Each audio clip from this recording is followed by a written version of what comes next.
Et Maroc, c'est votre matinée, bonjour. Bonjour Philippe, bonjour à tous. Content de vous retrouver. Bonjour Bertrand Chameroy. Bonjour. Pas mécontent non plus de vous retrouver, Bertrand. J'espère bien. C'est votre écran de veille entre le foot, le rugby, le cyclisme. Il y avait un week-end très sportif, mais je pense savoir quelle discipline a retenu votre attention. Vous me connaissez par Mais cœur. tellement. Et oui, c'est évidemment le Tour de France qui a débuté samedi.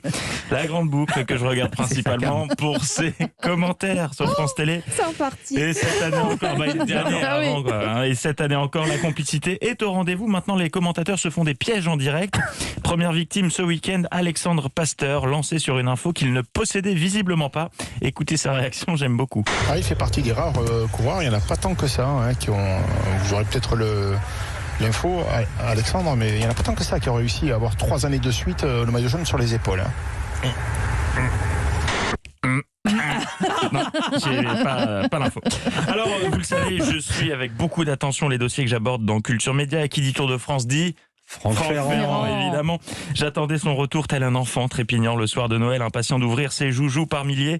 En début de saison, dans cette émission, j'avais fait preuve de compassion face à l'extrême solitude dans laquelle il était plongé après ses anecdotes historico-patrimoniales. Un an après, qu'en est-il? Les choses ont-elles évolué? Y a-t-il eu un week-end acrobranche d'organiser pour souder cette équipe?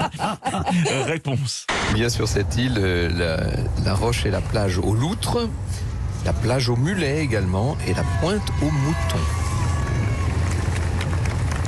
On n'a qu'une envie, c'est de chausser les chaussures de randonnée et d'aller se balader sur tous ces rochers magnifiques. Beaucoup de beaux jardins aussi dans la région, évidemment. On ne peut pas tout vous montrer, les choses vont vite, mais sachez que les amateurs d'horticulture sont gâtés. Ah, ça, oui. Solitude. La réponse est donc non. La solitudine flanoï, le retour, comme le disait Laura Pausini. Mais l'enquête avance concernant le dossier solitude de Franck Ferrand. Vendredi, à la veille du coup d'envoi du Tour, Alexandre Pasteur était l'invité du Buzz TV Mag Le Figaro. Et il a répondu à la question: allez-vous laisser Franck Ferrand moins seul cette année? J'essaie de mettre du lien. Après, quand Franck se lance dans des explications assez techniques sur un château dont ne subsistent que 3 pans de mur, bon, c'est vrai que j'ai un petit peu de mal à m'immiscer, si vous voulez, dans la conversation. Dans le monologue, pas la conversation, le monologue. Pour une conversation, il faut être au moins 2. Maintenant, nous savons, c'est parce que c'est trop technique qu'il ne s'immisce pas dans les commentaires. Mais mon petit doigt me dit que Franck Ferrand a entendu cette interview puisqu'il a adapté ses commentaires dès ce week-end. Nous avons longé là pendant quelque temps cette baie de Saint-Brieuc. Comment ne pas vous parler des coquilles Saint-Jacques, évidemment. Ah, chouette alors, un exposé sur les coquilles Saint-Jacques alors qu'il se passe quelque chose d'important dans la course. C'est sympa ça. Bon là, c'est pas trop technique, c'est pas trop historique les Saint-Jacques, donc Alexandre Pasteur va rebondir, c'est sûr.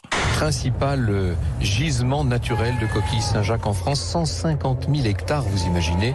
Vous savez que cette pêche est très réglementée, 2 jours de pêche par semaine, à raison de 45 minutes par jour seulement. Et il y a beaucoup d'agitation dans la région. Vous avez peut-être su que jeudi dernier, des marins-pêcheurs des Côtes-d'Armor s'étaient mobilisés contre le chantier de construction du parc éolien de la baie de Saint-Brieuc, puisque ce que craignent les pêcheurs, c'est que toutes ces éoliennes ne perturbent la faune marine et notamment les fameuses coquilles Saint-Jacques. Ah, là, il y a un vrai match. Une belle bagarre. Ah oui, il y a match avec Anthony Perez. Et non, rien n'y fait. Ça commence à bien faire pour Francky. Il s'en est trop, il a donc décidé de se venger en faisant subir à ses petits camarades la même chose qu'il endure depuis plusieurs tours. Évidemment, personne n'a la réponse, en tout cas pas nous, mais quand même, ça me paraît compliqué d'aller au bout du tour et d'arriver sur les Jeux en étant compétitif, parce que Mathieu Van Der Poel, il va pas aux Jeux pour faire les Jeux, il va aux Jeux pour être champion olympique.